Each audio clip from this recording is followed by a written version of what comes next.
Going back to yesterday, Donald Trump had a very important message for the American citizens, and it's not directed towards the right, but it is protecting the right. But overall, I would say this message would definitely go for everyone that's living in this country. It doesn't matter if you're a liberal, it doesn't matter whatever other party that you might be voting for if you're independent. Basically, what he's doing right now is he's confronting a lot of the issues that we're having online with freedom of speech. Now, to be exact, what he said is, I am continuing to monitor the censorship of American citizens on social media platforms. This is the United States of America, and we have what's known as freedom of speech. We are monitoring and watching closely, which is not bad. It just means that he notices that there's a lot of corruption in the way that our internet is running, with a lot of censorship and people being silenced, whether that's on the right or if it's on the left. It doesn't matter, okay? You have different time zones where you have like a group of people, a lot of time in history, where you look back in history, just look back. There's a lot of groups where people will pick on them for no reason at all. Right now, I think that's kind of like conservatives. Why would you want to be like that and never pick on anybody just because you can? Just because you can do something doesn't mean that you should. So moving forward, I'm probably going to be reading a lot of tweets because that's mainly what I'm talking about. I'm talking about Twitter and Trump's appearance on that, him talking on that. You can't just get a phone call from Trump or an email, so obviously we're going to turn to social media here. Moving forward, I did want to point out another tweet. It's not by Donald Trump, but it is by Donald Trump Jr. He's been constantly fighting for censorship, so it's definitely a good tweet that he put out for the public. It's during the same day as Donald Trump's tweet as well, and it says that the purposeful and calculated silencing of conservatives by Facebook and the rest of big tech monopoly men should terrify everyone. It appears they are taking their censorship campaign to the next level. Ask yourself, how long before they come to purge you? We must fight back. I believe what Donald Trump Jr. means is that it really should terrify everyone. When a company tries to silence you and tries to say what you cannot and can say, when it's totally legal to say those things, it's very questionable. Imagine if you're in your work and someone was like, hey, who'd you vote for? Like, why'd you vote for them? And then you wanted to honestly answer, which you probably wouldn't. A lot of people don't. But hey, let's say somebody asked you that, and you wanted to answer that, and you answer the question, and then you get fired because you say the wrong opinion's too hateful. What? That wouldn't even make any sense at all. Seriously. There's no such thing as hate speech. It was ruled by the Supreme Court. It's not real online. It's not real in the real world. You know why? Because hate is defined way different by every individual. What is hateful to me might not be hateful to you. It can be completely different to different people, just depending on their upbringing or depending on where they are in the world. Going back to Donald Trump, I really wanted to go back to his wall, a lot to do with his retweets. So what I believe and what I've seen from other countries where people have been silenced is that they will be able to retweet a lot more than what they can say. For instance, let's say I don't really want to say something, but I kind of want to get the point around, but then maybe I'm scared to get like banned. I'm probably going to retweet somebody, right? Yeah. So that's what happens. That's kind of what would happen to our president. It's not that he's scared of getting banned, but of course you have to be there for both sides. If he ever seems like he's there for like maybe one side a little bit more than the other, you see that can stir up the pot. So to avoid that, he just basically is retweeting people. And I know right now it's people from the right. And no, it's not the far right. No, these people by definition are not part of the far right at all.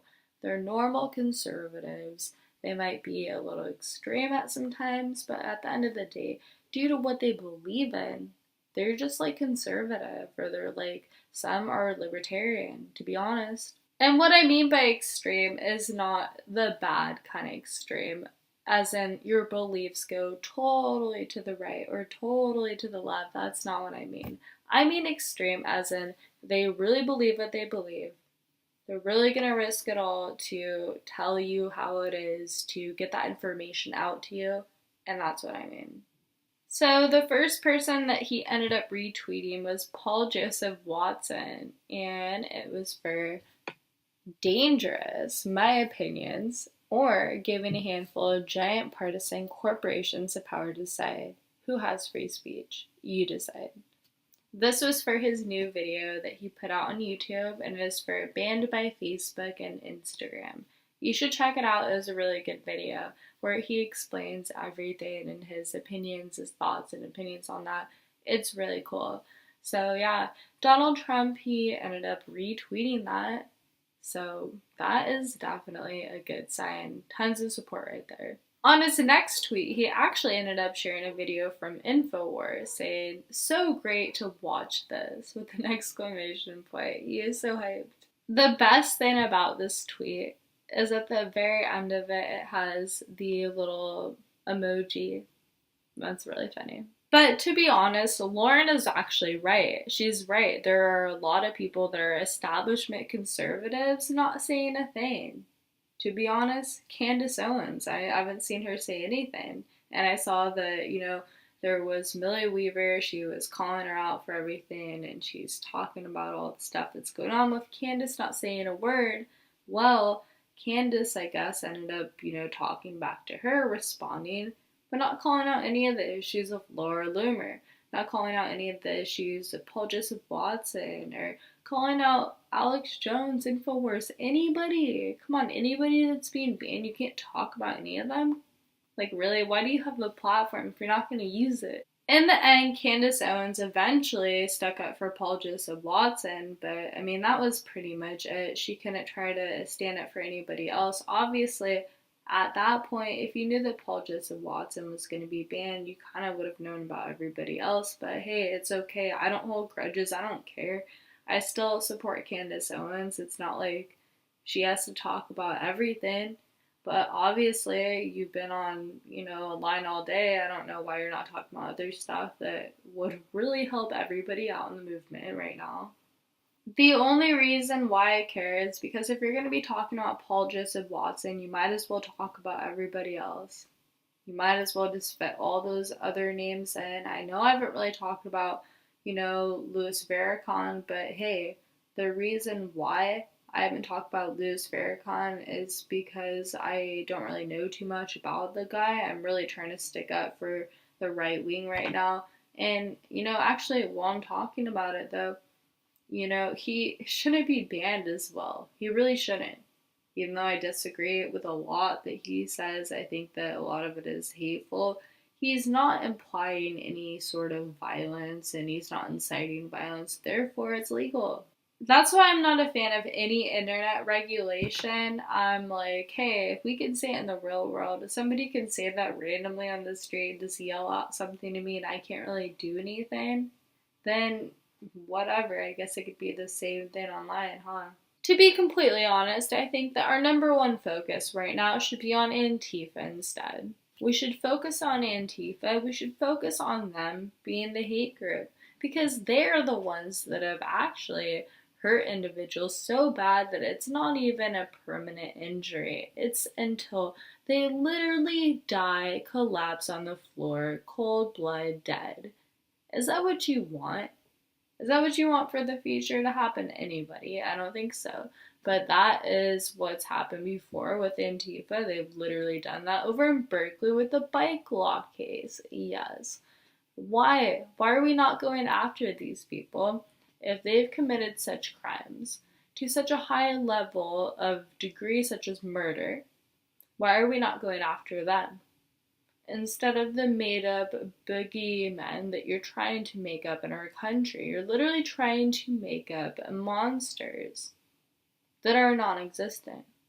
So I wanted to go back to Lauren Southern. She had a really interesting argument with Ben Collins, and he definitely started it. So Ben started him with, "The president this morning retweeted an overt QAnon account tweeting a conspiracy between Islam and the elites, a white nationalist who one-shot road flares out of a boat towards immigrants trying to enter Europe, and an InfoWars video, 2 tweets from an InfoWars reporter."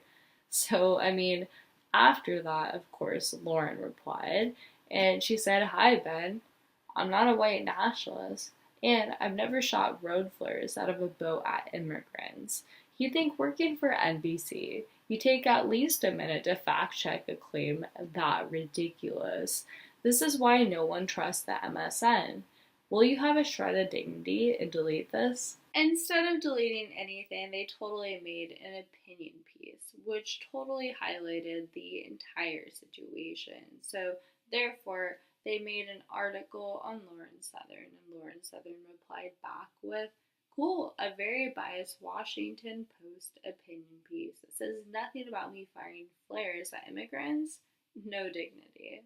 Now Lauren Southern is joking whether or not she should sue Ben Collins, and obviously it's a joke. I don't think she's gonna move forward with that, but hey.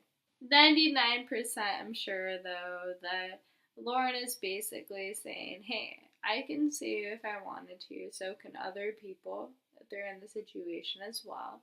And what you need to realize is that when you say certain things, even though you're in society and you have freedom of speech, you can't just say certain things that are going to take anybody's rights away and do that.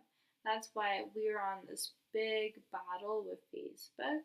We're on this big battle with Instagram and Twitter. And I mean, I wouldn't really say YouTube right now. They've been banning a lot of people. They did ban Alex Jones, but hey, they aren't banning as many people compared to the majority as websites. It's not something to laugh about, but it's something to acknowledge. Like what happened with Lauren, a lot of the companies, they don't realize that you could just actually sue them for defamation, for trying to make it impossible for you to get a job in the future.